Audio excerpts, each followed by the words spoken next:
नमस्कार, स्वागत है आप सभी का देवभूमि समाचार में। मैं हूं आपके साथ सुनील चौहान। अब होते हैं रूबरू आज की महत्वपूर्ण खबरों के साथ।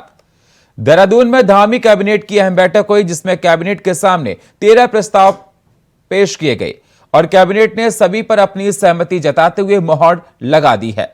आपको बता दें कौन से प्रस्ताव पर लगी है मोहर।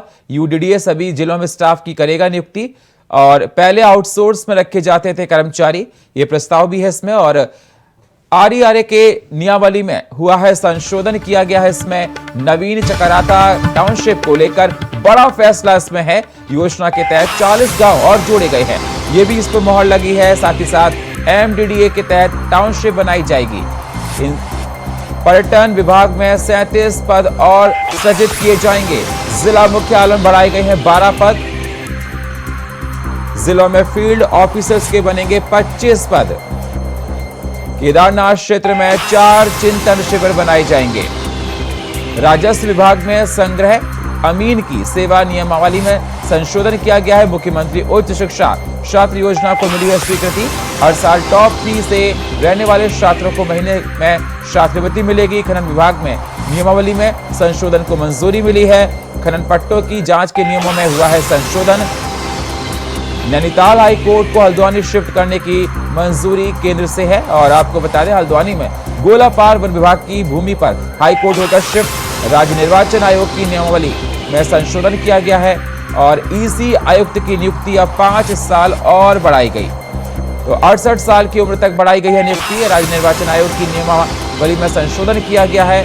यूडीडीए सभी जिलों में स्टाफ की करेगा नियुक्ति।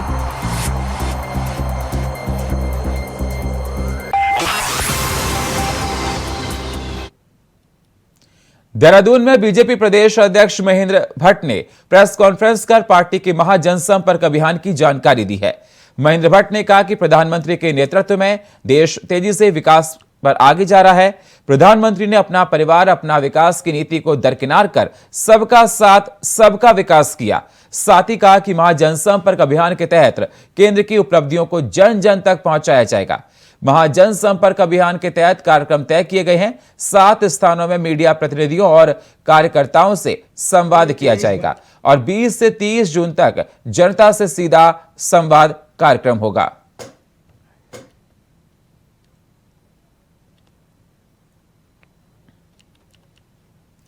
मंगलवार को पूर्व मुख्यमंत्री त्रिवेंद्र रावत ने नई दिल्ली में बीजेपी के कई बड़े नेताओं से मुलाकात की है।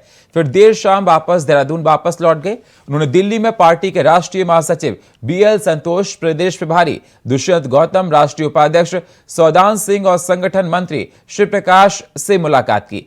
कयास लगाए जा रहे हैं कि पूर्व सीएम साल 2024 का लोकसभा चुनाव लड़ सकते हैं। काफी समय से उनके पौड़ी और टिहरी सीट से दावेदारी की भी लगातार चर्चा है।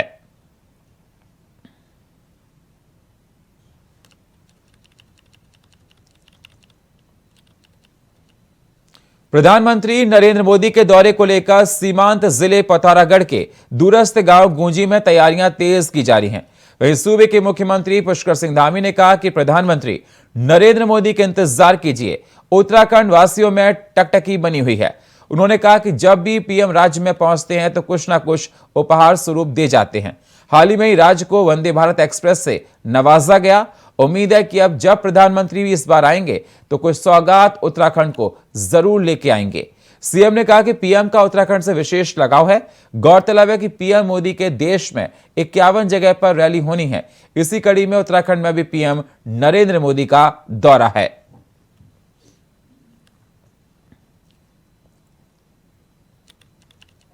अभी चूंकि देश भर के अंदर उनके कार्यक्रम होने हैं, उस कार्यक्रमों की श्रृंखला में उत्तराखंड वासियों को भी हमेशा उनका इंतज़ार रहता है कि वो उत्तराखंड आएँ और यहाँ की भूमि से उनका विशेष लगाव है। और उसके कारण से वो जब भी उत्तराखंड आए हैं तो उत्तराखंड को सौगात देकर गए हैं। अभी हमको वंदे भारत एक्सप्रेस मिली है, उन्होंने 9 रत्न दिए हैं विकास के।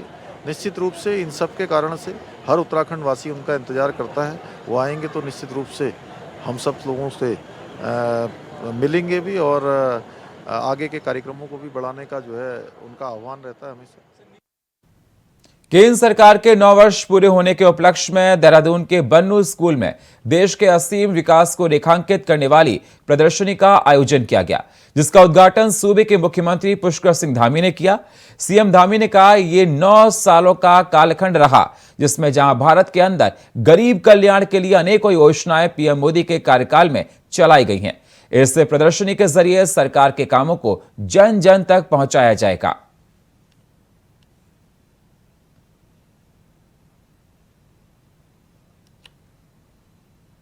उत्तराखंड क्रांति दल के सदस्यों ने स्वास्थ्य विभाग के खिलाफ धरना प्रदर्शन किया। यूकेडी के मीडिया प्रभारी शिव प्रसाद सेमवाल के नेतृत्व में विरोध प्रदर्शन किया गया। इस दौरान यूकेडी ने सरकार पर हमला बोलते हुए कहा कि श्रीनगर मेडिकल कॉलेज और ऋषिकेश एम्स सभी जगहों पर नर्सिंग के पदों पर स्थानीय युवाओं को दरकिनार करते हुए बाहरी लोगों को नौकरी दी गई है, जो इस राष्ट्र के युवाओं के साथ अन्याय है और इसी अन्याय के खिलाफ यूकेडी अपनी आवाज मुखर कर रहा है। हल्ला बोल, हल्ला बोल, उत्तराखंडी हल्ला बोल, हल्ला बोल, हल्ला बोल। जो जुल्म की टक्कर में संघर्ष हमारा नारा है, जो जुल्म की टक्कर में संघर्ष हमारा नारा है। हम उत्तराखंड के वासी हैं, उत्तराखंड हमारा है, हम उत्तराखंड के वासी हैं, उत्तराखंड हमारा है। नरसिंह एकता जिंदाबाद, जिंदाबाद, जिंदाबाद। जाना होगा होश में तुमको आना होगा, वरना वापस जाना होगा। उत्तराखंडी हल्ला बोल, हल्ला। लक्सर के सुल्तानपुर चौकी पुलिस ने कोर्ट के आदेश पर 5 महीने पहले नवजात बच्ची की मौत के मामले में शव को कब्र से बाहर निकालने के निर्देश दिए हैं। दरअसल मामले में नवजात बच्ची की मां ने पुलिस में अपने पति के खिलाफ रिपोर्ट दर्ज कराई थी, जिसमें महिला ने अपने पति पर अपनी बेटी की हत्या के आरोप लगाए थे। आपको बता दें, बच्ची के जन्म के 3 दिन बाद उसकी संदिग्ध परिस्थितियों में मौत हो गई थी। घटना के 5 महीने बाद महिला ने अपने पति के खिलाफ शिकायत दर्ज कराई, जिसका संज्ञान लेते हुए कोर्ट ने आदेश जारी किया, जिस पर बच्चे के शव को कब्र से निकालकर जांच के लिए भेज दिया गया है।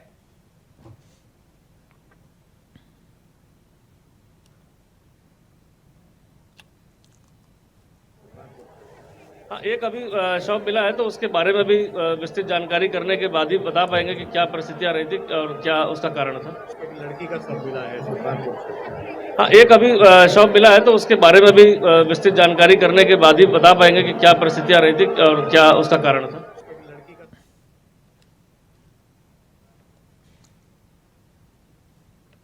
रुड़की में आसफ नगर जाल से 21 वर्षीय युवक का शव बरामद किया गया है।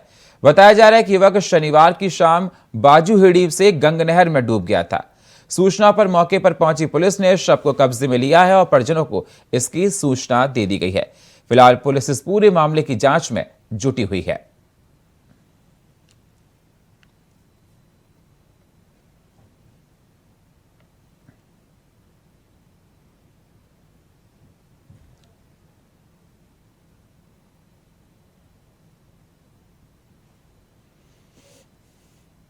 आज निर्जला एकादशी है, यानी ऐसी एकादशी जिसे बिना जल ग्रहण किए ही व्रत रखकर पूरा किया जाता है।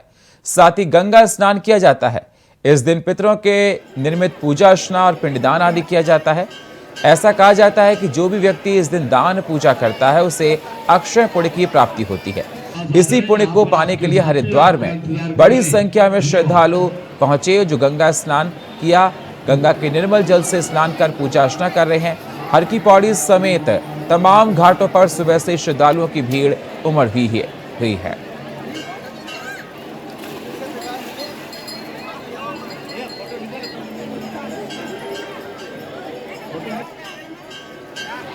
तो आप तस्वीरों में देख सकते हैं, निर्जला एकादशी के मौके पर हरिद्वार में हर की पौड़ी पर लोग स्नान करते हुए, और आज का दिन का बहुत महत्व माना जाता है। आप देख सकते हैं किस प्रकार से ये हर की सोशल मीडिया पर उत्तरकाशी के पुरौला बाजार में स्थानीय दुकानदारी के विरोध प्रदर्शन की खबर लगातार वायरल हो रही है। लोग लफ्ज जिहाद को लेकर बवाल कर रहे हैं। बताया जा रहा है कि बीते दिनों उत्तर प्रदेश के रहने वाले विशेष समुदाय के 2 युवकों ने स्थानीय नाबालिग लड़की को बहला फुसला कर भगा ले गए, जिसके बाद में स्थानीय दुकानदार समेत नगर के सभी संगठन में बाहरी दुकानदारों को लेकर खासा आक्रोश देखने को मिला। आपको बता दें, 40 बाहरी दुकानदार रातों रात पुरौला शहर छोड़कर फरार हो गए।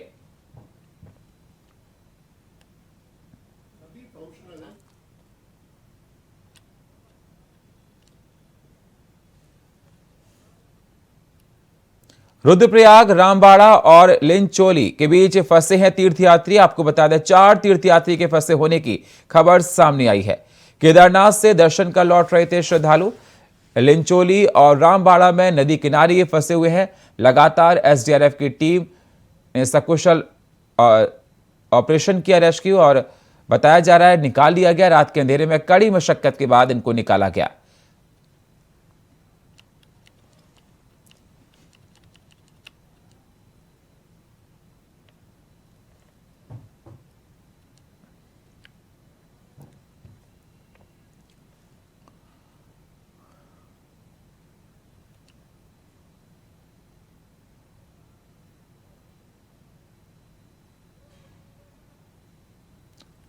तो आपको बता दें केदारनाथ से दर्शन कर रहे लौट रहे थे श्रद्धालु रुद्रप्रयाग में, और एसडीआरएफ की टीम ने रेस्क्यू किया। रेस्क्यू करने के बाद इनको निकाला गया है। लिंचोली की ये घटना बताई जा रही है। रुद्रप्रयाग की लगातार रेस्क्यू ऑपरेशन किया गया और सकुशल निकाला गया। रामबाड़ा और लिंचोली के बीच फंसे तीर्थयात्री हैं और जो 4 तीर्थयात्री के फंसे होने की खबर भी सामने आई है। लगातार एसडीआरएफ रेस्क्यू ऑपरेशन कर रही है। केदारनाथ से दर्शन कर लौट रहे थे श्रद्धालु।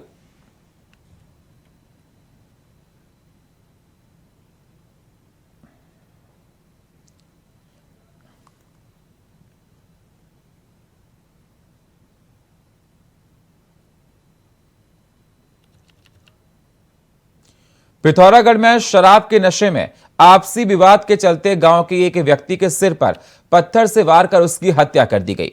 पुलिस ने अभियुक्त को गिरफ्तार कर लिया है। पुलिस ने शव को कब्जे में लेकर पोस्टमार्टम के लिए भेज दिया है।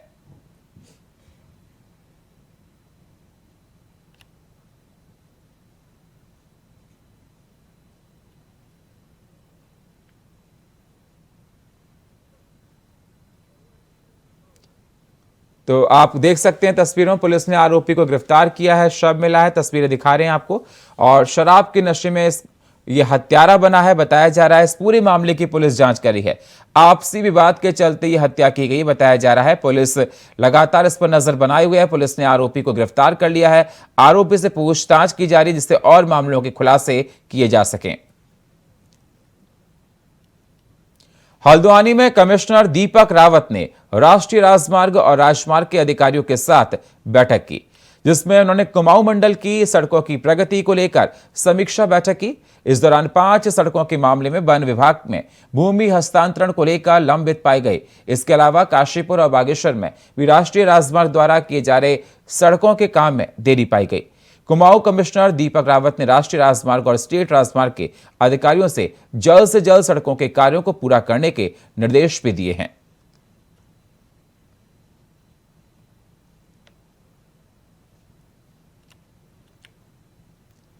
तो आपको बता दें दीपक रावत ने सड़कों को लेकर निर्देश दिए हैं कि जल्द से जल्द इन सारे कामों को पूरा किया जाए। राजमार्ग को जल्द पूरा करने के निर्देश दिए हैं। आज मीटिंग की गई जिसमें बताया गया किस प्रकार से काम करना है। कुमाऊं कमिश्नर ने बैठक ली है और सड़कों को लेकर सख्त निर्देश दिए गए हैं।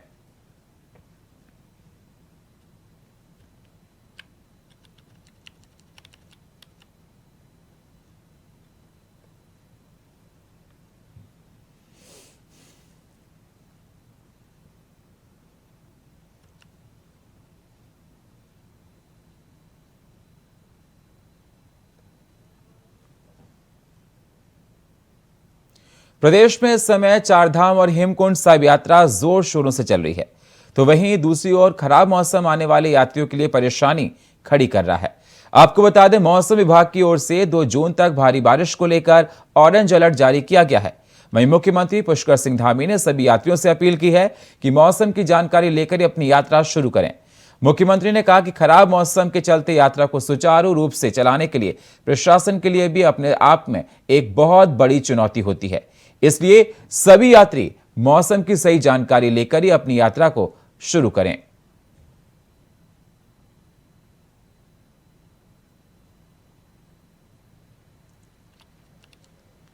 तो 2 जून तक मौसम को लेकर अलर्ट किया गया है। जो लोग चारधाम की यात्रा के लिए आ रहे हैं उनको लिए बोला गया है कि आप लोग थोड़ा अपनी तैयारियों के साथ आइए। 2 जून तक के लिए ऑरेंज अलर्ट जारी किया गया है। बारिश की वजह से माहौल वहां पर देखा जा रहा है पहले से बिगड़ता जा रहा है। खराब मौसम बन रहा है परेशानी का सबब।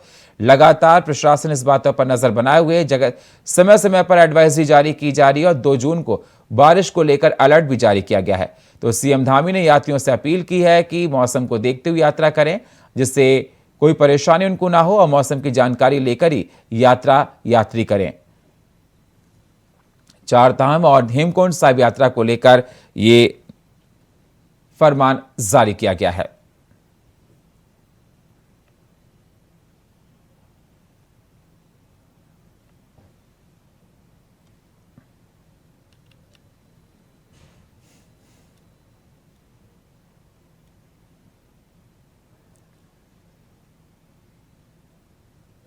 ये अनुरोध करूंगा कि मौसम, चूंकि बीच बीच में बर्फबारी भी हो रही है, भारी बरसात हो रही है, मौसम की ठीक प्रकार से जानकारी प्राप्त कर लें और मौसम अगर कहीं खराब हो रहा है तो यात्रा तभी अपनी प्रारंभ करें जब मौसम ठीक हो जाए।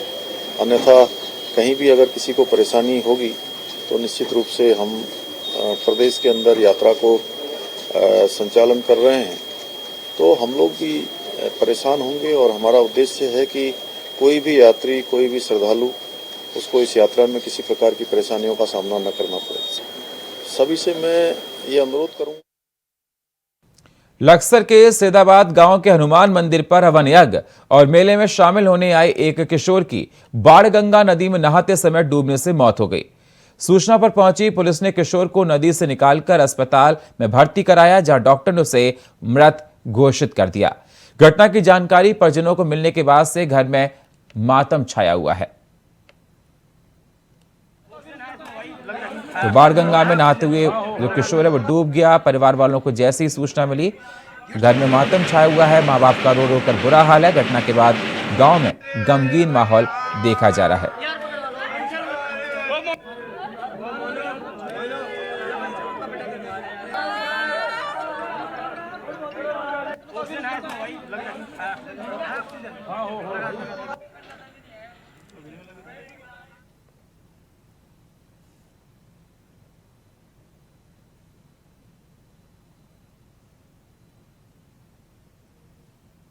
राज्य के उच्च शिक्षा मंत्री धन सिंह रावत ने समर्थ पोर्टल को लॉन्च किया है।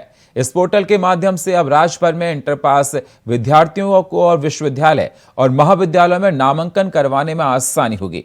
राज्य सरकार के अधीन 6 विश्वविद्यालयों और 119 कैंपस को इस पोर्टल से जोड़ा गया है। इस पोर्टल के आ जाने से अलग अलग कॉलेजों और विश्वविद्यालयों में प्रवेश के लिए प्रवेश परीक्षाओं और आवेदनों से विद्यार्थियों को निजात मिलेगी। इस पोर्टल में पंजीकरण बुधवार से शुरू हो चुका है। नामांकन की अंतिम तिथि 24 जून तक है।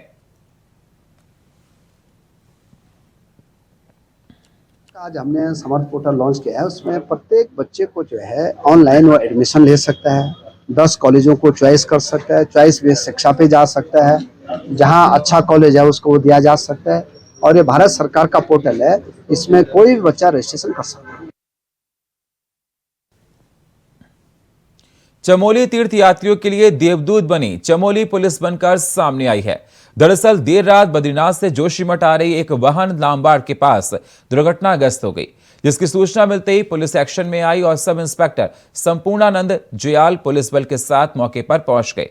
लामबगड़ चौकी प्रभारी की तरफ से अपने निजी वाहन से घायलों को उपचार के लिए अस्पताल पहुंचाया गया है, जहां उनका इलाज किया जा रहा है। वहीं इसके लिए तीर्थ यात्रियों ने पुलिस का धन्यवाद भी अदा किया है।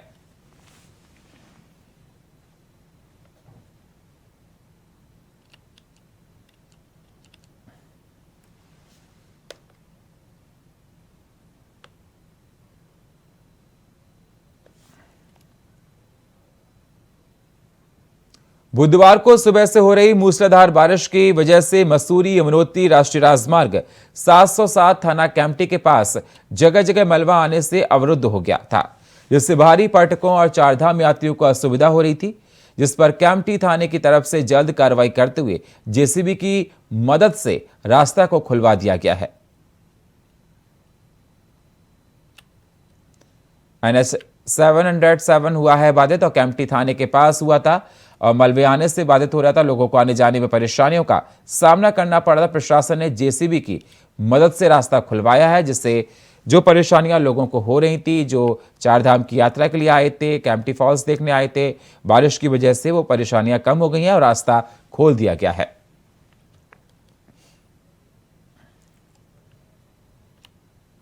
और फिलहाल देवभूमि समाचार में इतना ही। बाकी खबरों के लिए आप बने रहिए इंडिया वॉइस के साथ। तब तक के लिए नमस्कार।